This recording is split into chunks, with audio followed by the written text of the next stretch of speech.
also a good old day. Yes. Because at 90, I'm thinking about the 75-year-old good old days. Yes. You know, that's the trick. There's no point at which you stop thinking, this moment is the good old days. There's no point. If you're 95, when you're 102, you'll be thinking, son of a gun, when I was 95.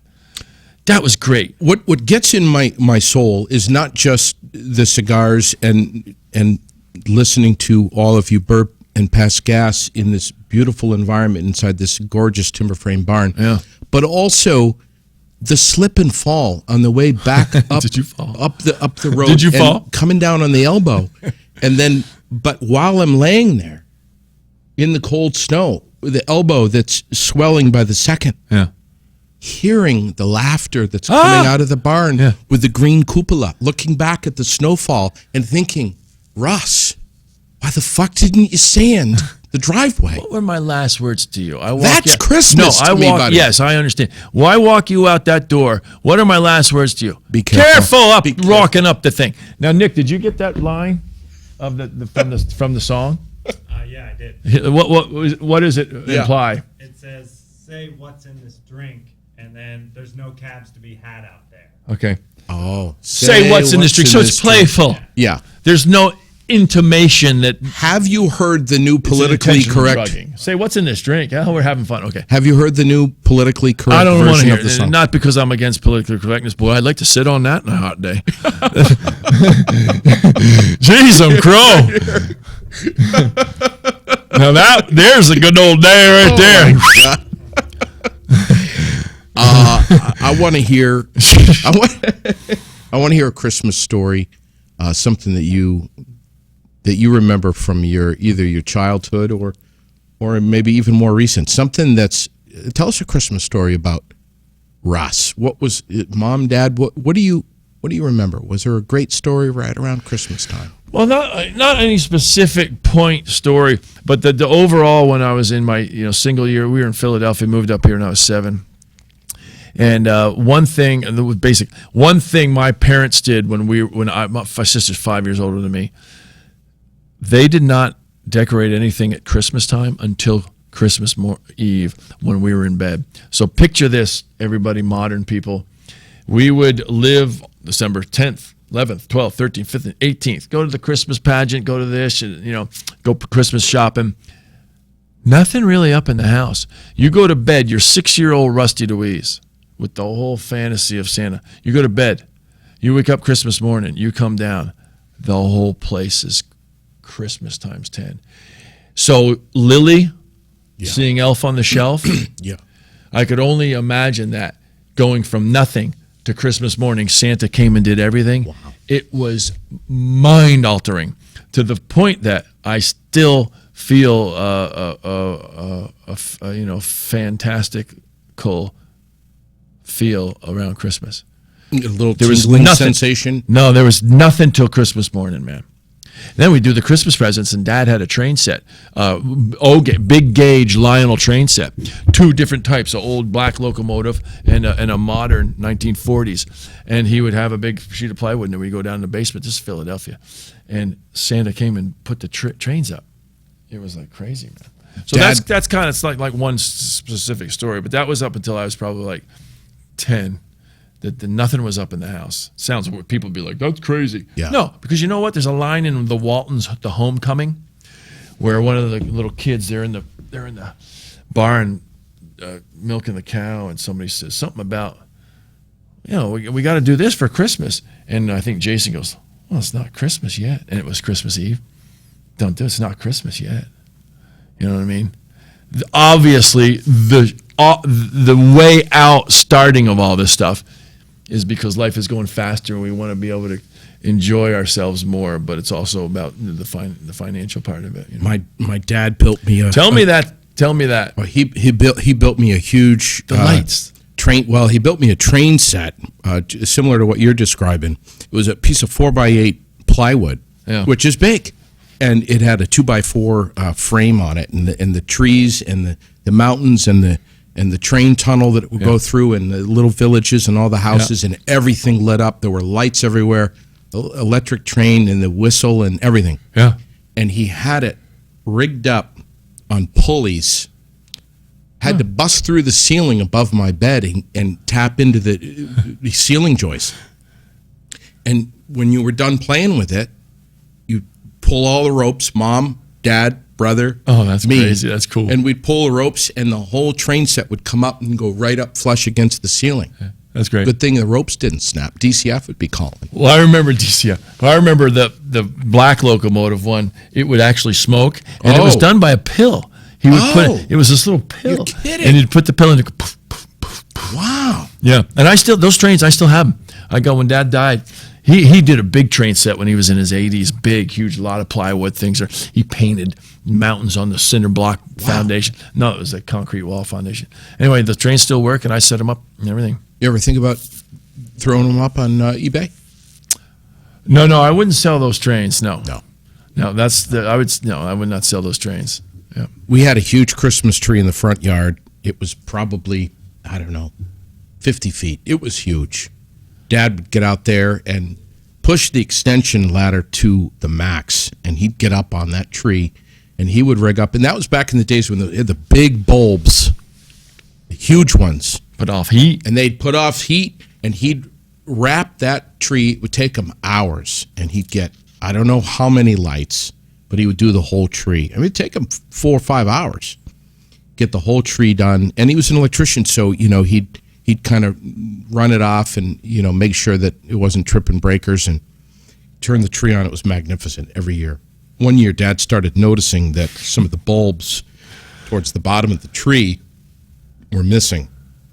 We'd notice it at night, dark spots in the tree.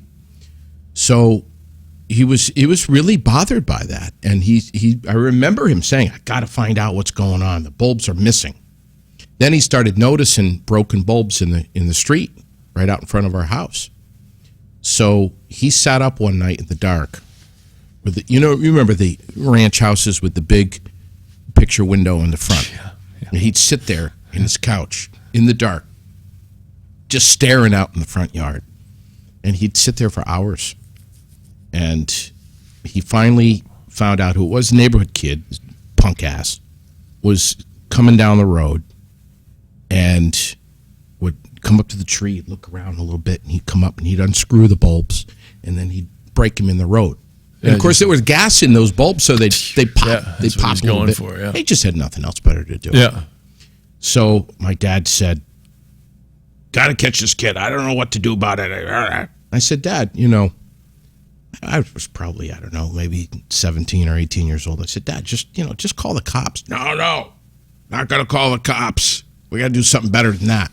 Now, at the time, I had a friend who was about my same age. He had just come back from, I think it was Universal Studios, but he had come back from somewhere like that where he purchased a Hollywood quality studio mask of, very scary Halloween mask of an old man with all his wrinkly skin and one eye was kind of popped out and big clumps of white hair coming out of his head. Bernie Sanders. No, it was before Bernie's. Okay. Continue. So he brought this mask back and it was like $300. And my dad saw it and he's like, I got a perfect idea. He said, you put the mask on, get a thick flannel shirt, button it up tight next to right up against your neck. Go get in the tree at night. We're going to do it tonight. And I did. I put the mask on. I got the flannel shirt all buttoned up. And my dad, he meant business. He was serious. Oh, yeah, man. He was serious. Oh, yeah. He said, look, take this with you. And he hands me a two-way radio. He says, I'm going to sit in the living room. I'm going to look up street. And if I see him start coming down, I'm going to radio to you. I sat up in that tree on Christmas Eve one night, froze my ass off for probably a couple of hours, just sitting there bored. I started to fall asleep, I think. And sure enough, Dad gets on the radio. He's whispering, here he comes. That's great. And this kid starts coming down the street. My father says, just wait, be patient. So I waited and waited. I couldn't see him. And I was on the back side of the tree. And sure enough, he came down, and I could see him down there, and Dad said, "Let him go, let him go, let him go." My father really wanted him to get a couple of bulbs in. Mm-hmm. And then he goes, "All right, let him have it." And I just let go, and I just fell out of the tree. I was probably up, good 5-6 feet above him. And I came down and landed right on top of this kid. And he looked up, and there's this old man with his eyeball popped out of the socket and these huge chunks of hair sticking out of his head. And I went, and this kid, I know he shit himself. Yeah. But he took off running down the street and never once looked behind him. Didn't have to replace any more bulbs, did you? That's Christmas. That's good. Well, that's a Connecticut Christmas right there. That's a Connecticut Christmas. That's a little right nutmeg, Dad used to go, he had a shop out back behind our house. He had a plumbing business, and he had a different phone number from the house. This was before the days of caller ID and all that. Wow. He had a different phone number. He used to go out in the shop, and he had a realistic, not an 8-track player, a reel-to-reel machine with someone speaking on it. Pancake tape. Yeah. And he'd rig that up, and he'd hit play and fast forward at the same time. So that the tape was going through the head, but it was going beep, beep, beep, beep, beep, beep, beep, like that. And he used to take paper towels, stuff them in his mouth, in his cheeks, in the inside of his mouth. And then he would call the house. My mother would always answer. And it was Santa Claus. With the elves in the background. Oh, that's great. The elves are busy in the workshop in the background. That's great. And he used to call and ask for us, and we'd get on the phone, and he would say, always say to my brother and I, "What do you want for Christmas?" And of course, we knew we'd have the list. Mm-hmm. And we'd list it off. And then he would say, "Have you been good?" And of course, we would say, "Oh, yes, Santa." Sure, sure. We were talking to the big man on Christmas Eve. That's great. In the North Pole. Mm-hmm. And he would say, "Give me 5 specific examples of how you've been good." Uh-huh. And it had to be, at least cleaning up the dishes, pushing the vacuum cleaner, practicing the piano for an hour, doing the homework, jammies. Yeah. Had to be at least those things, but we had to push it a little bit more. It wasn't, you had to earn Christmas. You had to earn Thanksgiving. Come into your house. You need to cite examples of how you've been good. Yeah. And we could hear the elves in the background. He'd even say, "Hang on a second. Oh, what's that comment?" And or whatever. And he would ask the elves to hang on a second and just hold on. They were all excited, and we'd hear him in the background. That's Christmas. That's Christmas. That's Christmas. Well, it is. I mean, and it still exists. You can make that happen. You with your daughter, and anybody can make it happen. Even in these awful times where everybody, it's not awful times at all. Not at all. They're the same times. It's all the same. Tiny town hall tour. Yep. Talk to me. When did it start?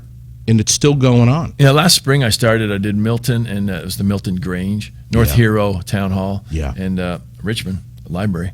Tiny town hall tour, the point is to get the old days. The point is to be in a room this big with 75, 80, 120 chairs, and it's not so much a theater performance from the performer. It's more personal. Yeah. And I'm still the logger, still funny, and I play more music, but no amplification ever, and a lot more talking to the people, and going off what they're saying. Since it's a tiny town hall tour, I advertise very little, trying to pull from the town I'm in only. Sure. Therefore, the participants in the audience all know each other. Yeah. More of them know each other well than if you're pulling from 7 or 8, 9 towns, and they're just, so everybody's sitting next to each other, so it becomes a very warm experience. And so that's what it is. Vermont, we have the people that make the cheeses, the artisan coffees, the artisan liquors and everything. And I think I might have a little chip on my shoulder for my Padres and Padrettes in the arts. That's all these Chad Hollisters and Jamie Lee Thurstons and George Woodards and let me get. I'm trying to Rachel Bissix, rest in peace. Yeah. You know, Christina Stikos. That's all those people have ever been doing. They've been doing the artisan music and theater, but it wasn't entitled that. So I kind of have a little chip on my shoulder that I want to say, you know, all these artisan things in Vermont were great, and everybody just met someone today that's making nude food, beautiful woman, nice, good for her at her house. What's nude food? It's a cashew cheesecake and everything, you know, it's not baked. Right. Is she nude when she's making it? Now you're me tooing. You can't say that. It's just a question. The Tiny Town Hall Tour is illuminating the fact that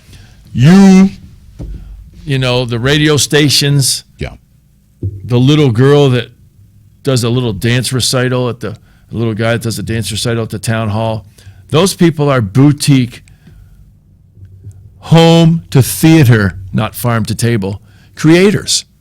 And that's been lost on everyone.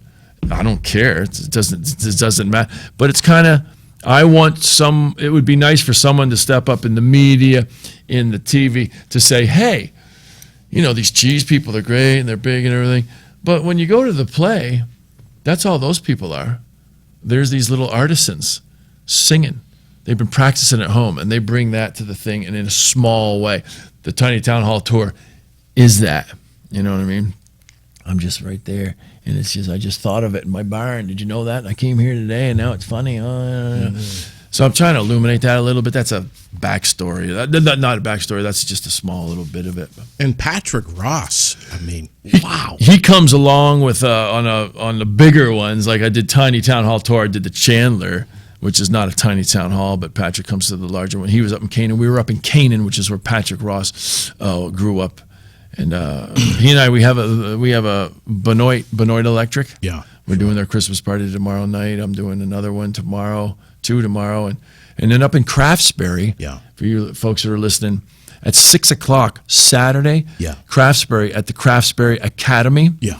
In the gym, I'm doing my show, my Tiny Town Hall Tour show. After the show, which starts at 6, you go from the Craftsbury Academy Gymnasium out onto around the green there, and they have their Christmas parade in Craftsbury. And that'll be my last. That's got to be amazing. Well, I would think, you know, Craftsbury, all these little towns here have a personality of their own. They really do. Yes, they do. And that's what's nice about Vermont. I think Vermont's small.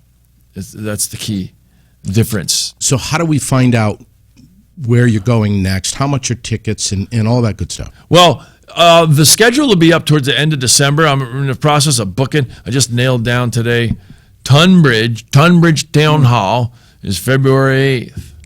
Vergennes, the Opera House. The 25th of January. You know where Reedsboro is? Heard of it. South, near Bennington. Reedsboro, January 18th. But this all this information will be on my schedule at the end of December. Where else I'm going is looking like Highgate. Yeah. It's looking like, Brattleboro. Going to be in Brattleboro. Sure. Going to be in Newport, New Hampshire. Sure. Probably, Johnson. Yeah. Not all those are solid right yet. Yeah. But I'll get about 14 of them. But get on thelogger.com. Thelogger.com. You have a very interesting way of purchasing tickets. It's so, to me, fascinating. Yeah. You have an outgoing voicemail on your recorder. It says, basically, if you want tickets, just leave your name here on the voicemail, and they'll be ready for you when you want to. You just pick them up and pay for them when you show up. And that's a bit misleading because there are no tickets. What I want you to do is say, right. J.D. Green, save 2 seats for me. 3 Saturday in Craftsbury instead of Brattleboro Friday next week. No, and then you come in and you go, I called online. I say, $66, please. It's $22 a piece. It's just get rid of all that crap, the ticketing and you buy a $22 ticket. I want to get it all. Sure. Yeah. Well, I have to spend for the newspaper or if I hire Patrick, but I want it all, and I don't want So if I say $22, but you're going to get tickets sent to you and everything, then I have to charge this and that and everything. And now your $22 ticket is a $28 ticket. Or I say, I still want my people to pay $22. So 22 minus 8 is what I get. What do you say to folks that go, $22? I don't know. Is it worth it? What is that? What? No one says that. But you're asking me if someone did say that? Yeah. I would say, I would say, come and pay $22 to the Tiny Town Hall Tour Show. If you have one speck of concern or dislike about the show, just during the show, stand up. Say, I don't like this. I want my money back and I'm going home. I'll say, everybody will hang out. I'll peel off 22 and head you home. Yeah. What the hell do I care? I mean, if you don't like it, not everybody likes it, I want to give you a little, we're going to wrap up here. I want to give you a little. How much time we got? Well, it's been an hour, buddy. Yeah, but how much time do we have? We have as much time as Billy allows. Well, Billy's a little, he's persnickety. Well, hang on a second. Go ahead. I want to. Who's first? Go ahead. All right. My gift is not wrapped, but I want you to. That's a loaded. I'm going to give it to you. I want you to close your eyes. Oh, geez. Okay. So they're closed. As you know, Mary wants to be a simple woman. Billy says we can go as long as we want. All right. So as you know, very superstitious. Go ahead. Listen to him. My mom passed away the 27th of September. I knew her. And God, she loved you. She loved coming to your shows. God, she loved you. She has something that I did some thinking about last night, and I said I want to part with this. I want to give this to Rusty. Really? And I know she's watching. I know she's listening, and at least I feel that way. Yeah. So I have something for you. You got to close your eyes. This is from Mom and me. I'm not looking. All right. So keep your eyes closed. Reach your hand over here. Oh, this one? Yeah. Yeah. Keep going. There you go. Oh, it's a. There you go. All right. Two jingle bells. You can open your eyes. Oh, that's great. I thank you very much for that. From your mom. Those were Dutch. Those were my mom's when she was a little girl. Oh my God, that means so much to me, man. So give it a little. Wait.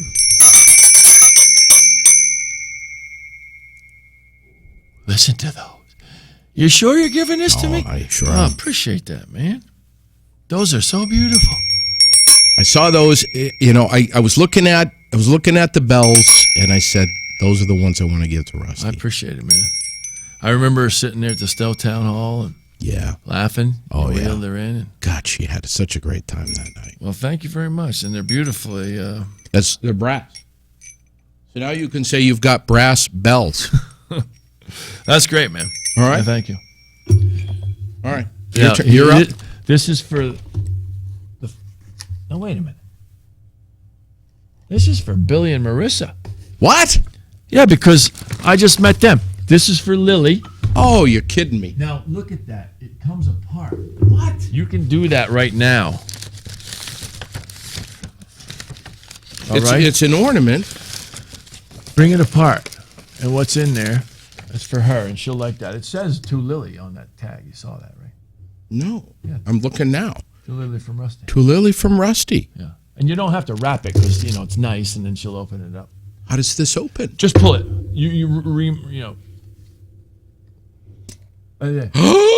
Socks. For a little 5-year-old kid. Lily. You see the socks? Yeah. Look at these. Yeah. Oh my God, Russ. Now you got to wrap that up and put it back in there for her. You see? But you have to let her open that on Christmas Eve. Buddy. Because then she has them on Not Christmas only Day. will she open this on Christmas Eve, but I will be filming the video, and sending it to you. Now, because of Billy and Marissa, this is for them. This is chocolates from Laughing Moon Chocolate. Now, the wife, your wife, this is for her.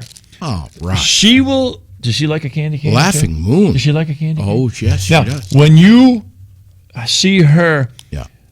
take of this candy cane, Yeah. her face will light up with joy. I can't wait. Now, this is not a good... I'll film that, too. This present is a bum trip for you, because I'll What show present? you what. Watch that present. Oh. It's a repeat. Russ. It's a repeat. It's an awful thing. But you never know when you might lose something. You see what I'm saying? I lose stuff all the time. All right, then. I hope you do. But you'll be okay if you do. Russ, I mean, Rip this the crap out of that. wrapping job is almost making me tear up. Well, I tell you what, I was high on dope when I did Were that. you? Well, look at I didn't know you had a lot. You know what I mean? Russ, That's nice. I love it. That other one will fit different. Yeah, there you go. There. Anyway, so this is the Christmas. Thank you, buddy. Merry Oh, this is. Oh no, you don't like that one. No, I don't like that one. I don't No, like thanks that a one. lot for these. These are great. Are those beautiful? Yeah. You can hang them on the tree if you want. Now see, But I this wanted is. to show you what else comes from Mom. Look at this. Those are Got great. these. All right. Give those a jingle on the damn. They remind me of Cher. Get these, Billy. Oh, you brought those into the station before. Those are cool. I like the strap on that. Yeah. Yeah. All pieced together. All Look at pieced. this one. All pieced together. Look at this one. Ooh, that is great. You know what that reminds me of? Like when you in the old days when you'd go into the hardware store. Yes. Yeah. Probably what it is. Probably stole it. And you'd open up the door. That's like Scrooge. That's like Yes. you know what I mean? Yeah. The Christmas Carol-y thing. Like when he gets scared that the ghosts haven't come yet. Oh yeah. And he hears, You're right. You're right. you know, Look at this one. 1978. the year I graduated high school. That reminds me of the old biddy in high school that would give you detention. The old biddy. Well, that's a great word. Look at this one. I like that one too. Well, that's just the regular cow. but That's it's an that's like the wayside. Time to eat perch stew. Look at all these bells. Look at this one. Look at this one. There's your door one. That's your door Look at one. that. Yeah. Yeah, you just shove it in the thing and you take it out. Look how beautiful this is. Jesus. Oh, that's for dinner. That's a dinner bell. Look at this one. That's a nice one. Isn't that beautiful? Here again, I can think of things to do with that if you take that out. But anyway, go ahead. Okay. Yeah, very nice. I said, what the hell? No, it's nice. It's a nice. They don't make stuff like this anymore. They don't. It's a nice tableau of bells. Not done. But it's a growing tableau of bells. Look at this. Look at this one. What the heck is that? That's a busted bell. No, it's not. It's not a busted bell. It's not a busted bell. Look at this one. Buddy, I got no dinger on it. If you try to breed with that, you're coming up short. Wait. Wait, hold on. I got one more. Now that one's a bell. Yeah. Wasn't that Is a Wonderful Life? Isn't there a bell thing? Every time a bell rings. On that thing. Christ almighty. No, get that other camera if you would, Billy. He's going to take a shot of that. Thanks a lot, man. Hey, thanks These for are coming in. these are the days. Yeah, these are the days right now. Who the frig brings your gall darn studio people presents? Russ. Who? Rusty. Fucking right. Yeah. I love you, buddy. Merry Christmas. Merry Christmas. Man. Yeah, man. All right. Yeah, and happy Hanukkah. Yeah. Hey, can I give a quick thanks to, Oh. to the sponsors Yeah, here? yeah. We have As long as I can. We have Gauthier's Quality Grounds and Maintenance of Orange. It's quality. I mean, Jason Gauthier, this guy is unbelievable, Yep. man. He's so cool. He's plowing my driveway, does an amazing job, mows my lawn. He's just awesome. You know what they say above the border? What's that? Jason Gauthier. Yeah. Project Independence. You're Yeah. familiar with them? Been over there? Yeah, the things you wear when you get old and you take a leak. No, not that. I'm talking about Project Independence, not the. Oh, depends. No, Okay, that's go ahead. different. No, I didn't hear. Sometimes there's too many bells ringing. Project Independence is on Main Street in Barrie, pibarrie.org. It's the adult the Active Adult Day Center over there. They got an amazing program. These people that are doing these works. Oh, Yeah. Oh, I mean, you get people out of their homes, you get them over there during the winter, they enjoy a great meal, they meet their neighbors, they get dialed into the community, they get entertainment. Yeah. Have them call me. They're good people. Really? Yeah. You go over there? Yeah. You know what they call it around my area? Is it called Out and About?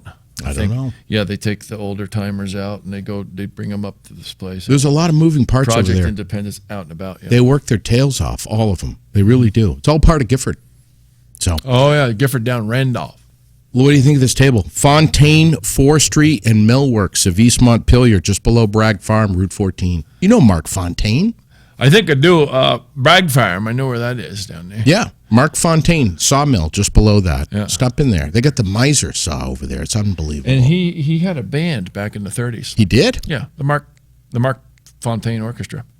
Stop it. Yeah. You're making this up. Mm-hmm. Fly in the Wall Frank Productions. Sinatra sang for him before he went to Dorsey. Are you In serious? between Harry James and Dorsey. It was the Frank Fontaine. CVTV, Central Vermont Television, Channel 192 and 194. Get dialed into your community, CVTV723.org. Thank you, Rusty DeWees. Smuggler's Notch Distillery, Darn Tough Socks, The Alchemist Brewery, Mill and Travel. That's it. They're tattooed on me behind. TheLogger.com. Tattooed on me taint. TheLogger.com. Merry Christmas. 14 points. And 14 points cursive. Season's greetings. Happy holidays. Happy Kwanzaa. Absolutely. Mele Kimiki Maka. Listen, fair health, great health to everyone. See you. Bye. Got to go eat. Yeah. Bye. Bye. Cool, man. Thanks for these, man.